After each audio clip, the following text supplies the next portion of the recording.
कहानी की शुरुआत में हमें एक कमरे के अंदर कुछ बच्चों को दिखाया जाता है। इन सभी बच्चों को कमरे के अंदर बंद किया गया था। दरअसल बाहर के साइड में काफी शोर शराबा हो रहा था, लोग चिल्ला रहे थे।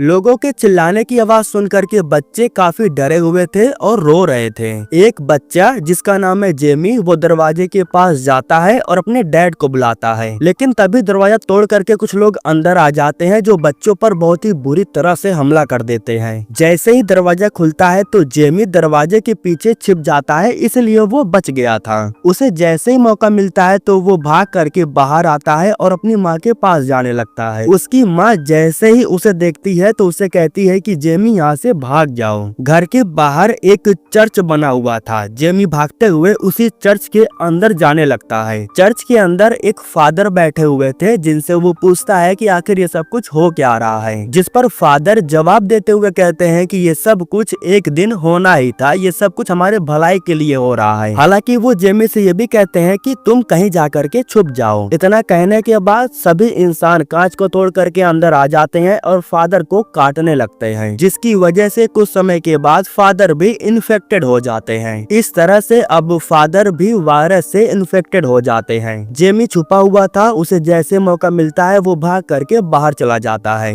अब यहाँ से सीन शिफ्ट होता है पूरे 28 साल बाद और हमें एक छोटे से आइलैंड को दिखाया जाता है। जो इंसान वायरस से इन्फेक्टेड हो गए थे वो अभी भी मेन आइलैंड पर जीवित हैं, लेकिन जो लोग वायरस से इन्फेक्टेड नहीं हुए थे वे सभी इंसान इस छोटे से आइलैंड पर अपनी एक नई दुनिया बसा चुके हैं। ये आइलैंड समुद्र के बीचों बीच में है, इसलिए वायरस से इन्फेक्टेड लोग यहाँ पर नहीं आ सकते। सीन शिफ्ट होता है और हमें इसी आइलैंड पर जेमी को दिखाया जाता है जो कि अब काफी बड़ा हो चुका है। उसका एक बेटा है जिसका नाम है स्पाइक और बीवी का नाम है आयला। उसकी जो बीवी है यानी कि आयला को किसी प्रकार की बीमारी है, वो बहुत चिड़चिड़ी रहती है, बात बात पर बहुत गुस्सा हो जाती है, उसका सर बहुत दर्द करता है। इस सब के बावजूद भी बाप और बेटे आयला का ख्याल रखते हैं। आज कमरे में आ करके जेमी आयला को बताता है कि वो स्पाइक को मेन आइलैंड पर लेकर के जा रहा है। इतना सुनते ही आयला काफी गुस्सा हो जाती है और वो कहती है कि स्पाइक अभी तो 12 साल का है, तुम मेन आइलैंड पर उसे नहीं ले जा सकते हो, वहाँ बहुत खतरा है। कुछ देर तक वो गुस्सा दिखाती है और फिर बाद में वो शांत हो जाती है। इसके बाद स्पाइक नीचे आता है और अपने नाना जी से मिलता है। उसके नाना जी उसे शाबाशी देते हैं और उससे कहते हैं कि तुम बहादुर हो, तुम वापस लौट करके जरूर आओगे। स्पाइक अपने पिताजी के साथ मेन आइलैंड पर जा रहा था, इसलिए यहाँ पर जितने भी लोग थे वे सभी लोग इन्हें शाबाशी दे रहे थे। एक प्रकार से सभी लोग स्पाइक को दुआ दे रहे थे कि तुम सही सलामत जिंदा वापस लौट करके जरूर आओगे। इस आइलैंड का जो मेन एंट्री गेट है उस गेट पर हर वक्त कोई न कोई पहरेदारी करते रहता है। इन दोनों के लिए दरवाजा खोल दिया जाता है और फिर ये दोनों समुद्र वाले रास्ते से हो करके मेन आइलैंड पर जाने लगते हैं। ये रास्ता भी काफी रहस्यमय था क्योंकि जैसे ही पानी का बहाव तेज होता है तो ये जो रास्ता है ना आने जाने वाला वो छुप जाता था। इसीलिए कई साल बीत चुके हैं लेकिन आज तक एक भी ज़ॉम्बी इस आइलैंड पर नहीं आ सका। जेमी और स्पाइक इन दोनों को पता है कि 4 घंटे बाद पानी का बहाव तेज होगा, जिसकी वजह से ये रास्ता पूरी तरह से डूब जाएगा। मतलब कि 4 घंटे से पहले जो भी इन्हें सामान वगैरह मिलेगा उसे लेकर के फौरन इन्हें आइलैंड पर जाना होगा। स्पाइक पहली बार मेन आइलैंड को देख रहा था। जब ये दोनों जंगल के अंदर जाते हैं तब जेमी उसे एक ज़ॉम्बी दिखाता है। ये ज़ॉम्बी भी खतरनाक होते हैं लेकिन सिर्फ रेंग सकते हैं। यहाँ पर जेमी अपने बेटे को पहला मौका देता है ज़ॉम्बी का शिकार करने का। पिता के बताए अनुसार वो ज़ॉम्बी के गले पर शूट करता है, जिसकी वजह से पहली बार में ही उसकी मौत हो जाती है। इस तरह से स्पाइक अपना पहला शिकार करता है जो कि कुछ खास तो नहीं था लेकिन फिर भी काम चलाऊ था। इसके बाद ये दोनों कुछ सामान ढूंढने के लिए एक घर के अंदर जाते हैं। वैसे घर तो काफी पुराना था और ये लोग ये सोच करके आए थे कि कुछ तो जरूर मिल जाएगा, लेकिन इन्हें कुछ खास मिलता नहीं है बल्कि किसी के चिल्लाने की आवाज सुनाई देती है।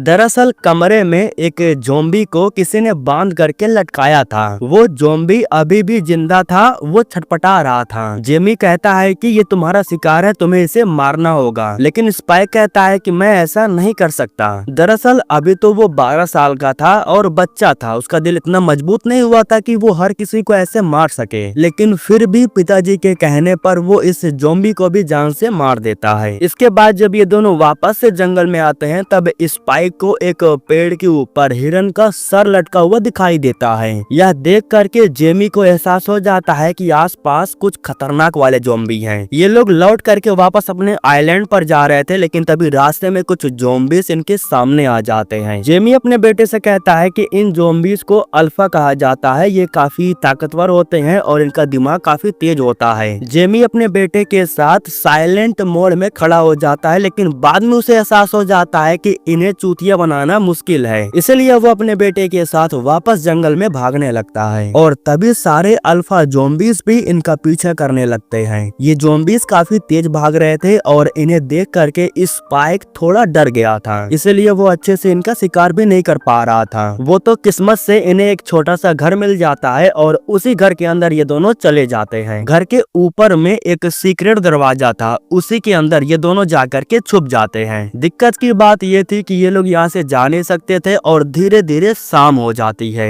एक अल्फा ज़ॉम्बी अभी भी इनके रास्ते में खड़े होकर के इनके आने का इंतजार कर रहा होता है, इसीलिए ये लोग वापस जा भी नहीं सकते थे। अब इन दोनों को आज रात तो यहीं पर गुजारा करना होगा, जो होगा अब अगले दिन सुबह में होगा। रात हो गई थी और ये दोनों ऊपर के कमरे में बैठे हुए थे। तभी स्पाइक को उत्तर की दिशा में आग जलता हुआ दिखाई देता है। उस आग को देखने के बाद वो उस आग के बारे में अपने पिताजी से पूछता भी है, जिस पर उसके पिताजी कहते हैं कि मुझे उस आग के बारे में नहीं पता। खैर बात करते करते ये दोनों सो जाते हैं। आधी रात को इनके घर के बगल से जानवरों का काफिला निकलता है और ये काफिला इतना जोरदार था कि इनके घर तक को हिला के रख देता है। आधी रात को घर छोड़ करके इन्हें बाहर आना पड़ता है क्योंकि घर गिरने लगा था। जेमी अपने बेटे से कहता है कि बिना पीछे देखे आइलैंड की तरफ भागो, मैं तुम्हारे पीछे आ रहा हूँ। ये दोनों भागते हुए उस रास्ते पर आ गए थे जिस रास्ते से इन्हें आइलैंड पर जाना था। ये दोनों काफी खुश थे क्योंकि दोनों सही सलामत बच करके वापस आ गए थे। लेकिन तभी आधे रास्ते में इन्हें मालूम चलता है कि एक ज़ॉम्बी काफी समय से इनका पीछा कर रहा है, वो इनके पीछे भागते हुए आ रहा है। वो तो शुक्र था कि जैसे ये लोग गेट के पास पहुंचते हैं तो जेमी सीटी बजाने लगता है, जिसकी वजह से जो गार्ड लोग थे वो जाग जाते हैं और वो ज़ॉम्बी पर हमला करते हैं, जिसकी वजह से वो एक ही बार में मारा जाता है। इस तरह से जेमी और स्पाइक ये दोनों बच जाते हैं। इतनी कम उम्र में स्पाइक मेन आइलैंड में जाकर के वापस आया था, ये काफी बहादुरी की बात थी। आइलैंड पर जो लोग थे वो स्पाइक के लिए एक शानदार पार्टी भी रखे थे। स्पाइक के लिए लोग काफी खुश थे ये जान करके कि वो सही सलामत वापस आ गया, लेकिन वो पार्टी को ज्यादा समय तक एंजॉय नहीं करता। वो पार्टी को छोड़ करके अपने नाना जी के पास आ जाता है। उसके नाना जी भी उसे देख करके उसे शाबाशी देते हैं। वो स्पाइक से पूछते हैं कि तुम्हारा एडवेंचर कैसा था, तुमने क्या क्या देखा। स्पाइक उन्हें कुछ भी बताने से पहले वो उनसे उस आग के बारे में पूछता है जो उत्तर की दिशा में लगा हुआ था। वो अपने नाना जी से कहता है कि मैंने उत्तर की दिशा में आग देखा, ऐसा लग रहा था जैसे कि उस आग को किसी ने जलाया है। यह सुन करके उसके नाना जी उससे कहते हैं कि शायद वो डॉक्टर कैल्सन होगा। एक समय वो मेरा दोस्त हुआ करता था, हम साथ में रहते थे।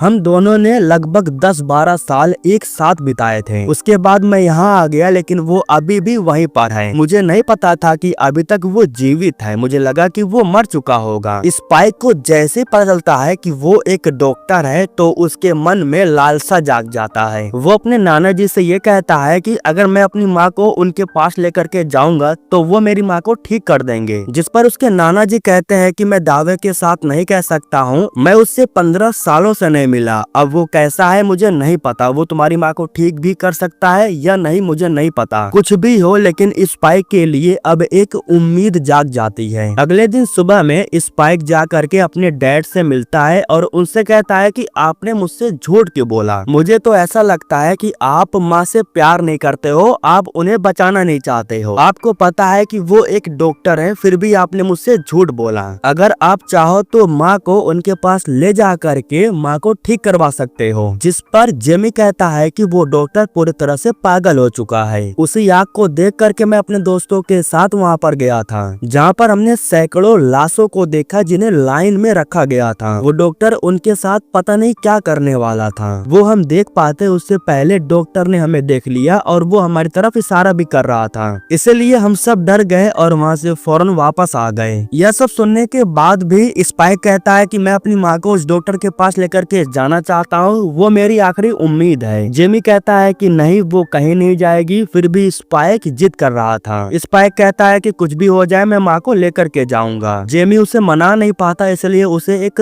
थप्पड़ जड़ देता है। उसे लगा कि थप्पड़ मार देने से स्पाइक शांत हो जाएगा, लेकिन वो शांत नहीं होता, बल्कि अगले दिन वो एक छोटे से घर में जा करके आग लगा देता है। इसके बाद वो सभी गार्ड को आग बुझाने के लिए उस तरफ भेज देता है। सभी लोग जब आग बुझाने में बिजी थे तो स्पाइक इसी का फायदा उठाता है। वो अपनी माँ को पहले से ही बाहर बैठा करके रखा था। उसे जैसे ही मौका मिलता है तो वो अपनी माँ को ले करके मेन लैंड पर आ जाता है। लेकिन बाद में जब उसकी माँ को मालूम चलता है कि स्पाइक उसे ले करके मेन लैंड पर आया है तो वो काफी गुस्सा हो जाती हैं और स्पाइक से कहती हैं कि यहाँ बहुत खतरा है, हमें फौरन वापस जाना होगा। स्पाइक उन्हें शांत करते हुए उनसे कहता है कि आप टेंशन ना लो, मैं हूँ, मैं सब कुछ संभाल लूंगा। यहाँ पर मैं एक डॉक्टर को जानता हूँ, मैं आपको उनके पास लेकर के जाना चाहता हूँ, वो आपको ठीक कर सकते हैं। यह सुनने के बाद उसकी माँ भी उसकी बात मान लेती है। इसके बाद ये दोनों अपने सफर में आगे बढ़ते हैं। रात होने से पहले इन्हें एक सुनसान बिल्डिंग मिल जाता है और उसी के अंदर ये दोनों रुक जाते हैं, क्योंकि रात में खुले में घूमना खतरों से खाली नहीं था। रात के समय में जब आयला सो जाती है तब स्पाइक जा करके पहरेदारी करने लगता है, लेकिन वो भी ज्यादा समय तक जाग नहीं पाता, बैठे बैठे वो भी सो जाता है। इस दौरान हमें एक ज़ॉम्बी को दिखाया जाता है जो कि रेंगते हुए स्पाइक के काफी करीब आ जाता है। वो स्पाइक को खाने की कोशिश तो करता है, लेकिन तभी पीछे से आयला उस पर हमला कर देती है और उसे मार देती है। सुबह में उठने के बाद जब स्पाइक उस ज़ॉम्बी को देखता है तो काफी डर जाता है, लेकिन उसे ये नहीं पता था कि उस ज़ॉम्बी को उसकी माँ नहीं मारा है। अब इसके बाद दोस्तों सीन शिफ्ट होता है और हमें मेन आइलैंड पर कुछ सोल्जर्स को दिखाया जाता है। दरअसल दोस्तों इन सोल्जर्स को इसलिए भेजा गया था ताकि ज़ॉम्बीज को मार करके उनका सफाया कर सके, लेकिन ये सोल्जर भी बेचारे बहुत ही बुरी तरह से ज़ॉम्बीज के बीच में फंस जाते हैं। इन्हें भी पता है कि यहाँ पर आने के बाद यहाँ से जिंदा वापस जाना नामुमकिन है। खैर अब इसके बाद हमें स्पाइक और उसकी माँ को दिखाया जाता है जो कि एक सरसों के खेत से होकर के गुजर रहे थे, लेकिन तभी अचानक से खेत में एक ज़ॉम्बी आ जाता है और उसे स्पाइक देख लेता है। स्पाइक जैसे ही उस ज़ॉम्बी को मारता है तो उसी वक्त यहाँ पर और भी ज़ॉम्बीज आ जाते हैं, जिसके बाद ये दोनों यहाँ से भागते हैं और किस्मत से इन्हें एक दुकान दिख जाता है जिसके अंदर ये दोनों चले जाते हैं। लेकिन इस दुकान के अंदर किसी प्रकार की गैस लीक हो गई थी और वो गैस पूरे दुकान भर में फैला हुआ था। दुकान के अंदर ज़ॉम्बीज भी आ जाते हैं, जिसकी वजह से ये दोनों ज़ॉम्बीज के बीच में फंस जाते हैं। लकीली यहाँ पर एक सोल्जर आ जाता है जो इन दोनों को देख लेता है। इन्हें बचाने के लिए वो अपने गन से ज़ॉम्बीज को शूट करता है। जब फायरिंग होती है तो गैस की वजह से एक जोरदार धमाका होता है, जिसकी वजह से सारे ज़ॉम्बीज मारे जाते हैं। जिस सोल्जर ने इनकी जान बचाई उसका नाम है एरिक। अभी कुछ समय पहले आपने सोल्जर्स की जिस टीम को देखा था ना, एरिक भी उन्हीं में से एक था। पता नहीं कैसे, लेकिन वो अकेला था जो अपनी टीम में बचा हुआ था। अकेला होने की वजह से वो स्पाइक और उसकी माँ की हेल्प करने के लिए तैयार हो जाता है। स्पाइक उसे बताता है कि वो अपनी माँ को लेकर के उस धुएं वाली जगह पर जा रहा है। वो एरिक को ये भी बताता है कि वहाँ पर एक डॉक्टर है जो मेरी माँ को ठीक कर सकता है। अब स्पाइक के इस मिशन में एरिक भी शामिल हो जाता है। ये लोग जैसे थोड़ा सा आगे जाते हैं तो उसी वक्त इन्हें एक औरत के चिल्लाने की आवाज सुनाई देती है। आयला जब उस आवाज का पीछा करती है तब उसे मालूम चलता है कि वो आवाज ट्रेन के डिब्बे में से आ रहा है। ट्रेन के डिब्बे में एक ज़ॉम्बी महिला बैठी हुई थी और वही चिल्ला रही थी। दरअसल वो महिला प्रेग्नेंट थी और अपने बच्चे को जन्म देना चाहती थी। आयला उसके करीब जा करके उसकी हेल्प करती है, जिसके बाद वो ज़ॉम्बी महिला एक बच्चे को जन्म देती है। बच्चे को जन्म देने के बाद वो महिला बेहोश हो गई थी, लेकिन अचानक से उसे होश आ जाता है। उसे जैसे ही होश आता है तो वो आयला पर हमला करने के लिए आगे बढ़ती है, लेकिन तभी एरिक उसे शूट कर देता है। एरिक को पहले से ही ये सब कुछ ठीक नहीं लग रहा था, क्योंकि शैतान शैतान ही होते हैं। अब वो आयला से कहता है कि ये एक ज़ॉम्बी का बच्चा है और ये ज़ॉम्बी ही होगा, इसे फेंक दो। अब आयला उस बच्चे को फेंकना नहीं चाहती थी और जो एरिक था वो उस बच्चे को शूट करना चाहता था। इतने में यहाँ पर पता नहीं कहां से एक ज़ॉम्बी आ जाता है जो कि एरिक को पकड़ लेता है और उसके सर को धड़ से अलग कर देता है। अब ये ज़ॉम्बी स्पाइक और उसकी माँ के पीछे हाथ धो करके पड़ जाता है। आयला उस बच्चे को लेकर के भागती है और ट्रेन के बाहर आ जाती है। वो ज़ॉम्बी भी भागते हुए बाहर आता है और वो स्पाइक पर हमला करने वाला था, लेकिन पता नहीं कहां से उसी वक्त यहाँ पर डॉक्टर कैल्सन आकर के पहुंच जाते हैं, जो कि उस ज़ॉम्बी पर खास प्रकार के तीर से हमला करते हैं, जिसकी वजह से वो ज़ॉम्बी कुछ समय के लिए पैरालाइज हो जाता है। कुछ भी हो, डॉक्टर कैल्सन आकर के इन दोनों की जान बचा लेते हैं। जब स्पाइक को पता चलता है कि उसके सामने जो इंसान खड़ा है वही डॉक्टर कैल्सन है, तब वो उससे कहता है कि मैं आपको काफी समय से ढूंढ रहा था, मुझे आपकी हेल्प चाहिए। जिस पर कैल्सन कहता है कि हमें फौरन यहाँ से निकलना होगा, वरना अगर ये ठीक हो गया तो हम पर मुसीबत आ सकती है। अब इसके बाद कैल्सन इन लोगों को अपने साथ में लेकर के अपने अड्डे की तरफ जाने लगता है। उसके अड्डे पर जाने के बाद जिस चीज को ये लोग देखते हैं ना, उसे देख करके काफी हैरान रह जाते हैं। वायरस फैलने के बाद जितने भी लोग मरे हुए थे ना, बहुत से लोगों के खोपड़ियों को लेकर के डॉक्टर कैल्सन ने एक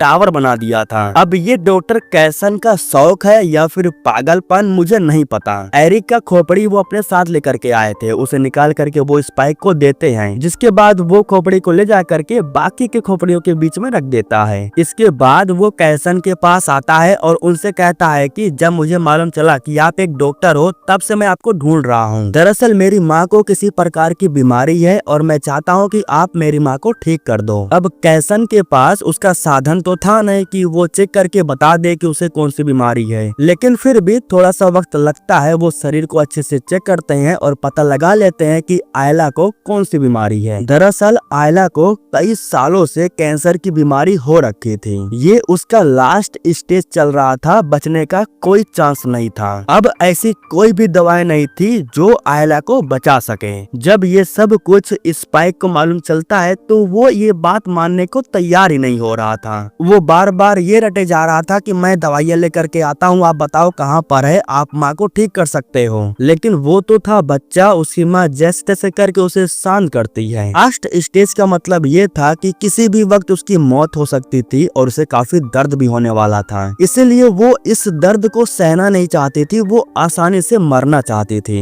डॉक्टर कैल्सन अपने तीर से उसे पैरालाइज करके बेहोश कर देते हैं, जिसकी वजह से आयला को मारना आसान हो जाता है। ये आयला ने अपनी मर्जी से किया था, डॉक्टर कैल्सन का कोई जोर जबरदस्ती नहीं था। आयला की मौत हो जाने के बाद उसके सर का जो कंकाल था वो उसे ला करके स्पाइक को दे देते हैं। स्पाइक अपनी माँ का कंकाल लेता है और उसे ले जा करके सबसे ऊपर रख देता है। अगले दिन जैसे सुबह होती है तो वो जो ज़ॉम्बी जिसे डॉक्टर कैल्सन ने पैरालाइज कर दिया था वो फिर से यहाँ पर आ जाता है। ये लोग एक गुफा में छुपे हुए थे, लेकिन फिर भी वो डॉक्टर कैल्सन पर पता नहीं कैसे हमला कर देता है। थोड़ा सा अगर और लेट हो जाता ना तो वो डॉक्टर कैल्सन को मार देता। वो तो सही समय पर स्पाइक तीर निकाल करके उसके हाथों पर मार देता है, जिससे वो ज़ॉम्बी फिर से पैरालाइज हो जाता है और इस तरह से डॉक्टर कैल्सन की जान बच जाती है। इसके बाद स्पाइक उस बच्चे को अपने साथ लेता है और अपने आइलैंड की तरफ जाने लगता है। एंट्री गेट पर जो गार्ड लोग खड़े थे ना, उन्हें सिर्फ वो बच्चा मिलता है। बच्चे के साथ में एक लेटर भी था जिस पर आयला लिखा हुआ था, और ये लेटर स्पाइक नहीं लिखा था। मतलब कि स्पाइक गेट तक आया था और वो बच्चे को गेट पर रख करके वापस चला गया। जेमी भागते हुए गेट पर आता है और स्पाइक को जोर से चिल्ला करके बुलाता है, लेकिन कोई जवाब नहीं मिलता, क्योंकि स्पाइक अब जंगल में आकर के रहने लगा था और अपनी जिंदगी का एक नई शुरुआत कर चुका था। एक समय जब वो ज़ॉम्बी से बच करके भाग रहा था, लेकिन भाग नहीं पाता क्योंकि रास्ता ब्लॉक हो गया था। तब वो भागने के बजाय उस ज़ॉम्बी को तीर से मार गिराता है। उसी वक्त स्पाइक के पास एक इंसान आता है जो कि स्पाइक को तीर चलाते हुए देख लेता है। उसका निशाना देख करके ये इंसान काफी खुश हो जाता है और वो स्पाइक से कहता है कि अगर तुम मेरे ग्रुप में शामिल होना चाहते हो तो हो सकते हो। इस इंसान के साथ में और भी कुछ लोग थे जो कि ज़ॉम्बीज को मारने में काफी एक्सपर्ट थे। इनकी गैंग मिल करके सारे ज़ॉम्बीज को मार गिराती है और स्पाइक को बचा लेती है।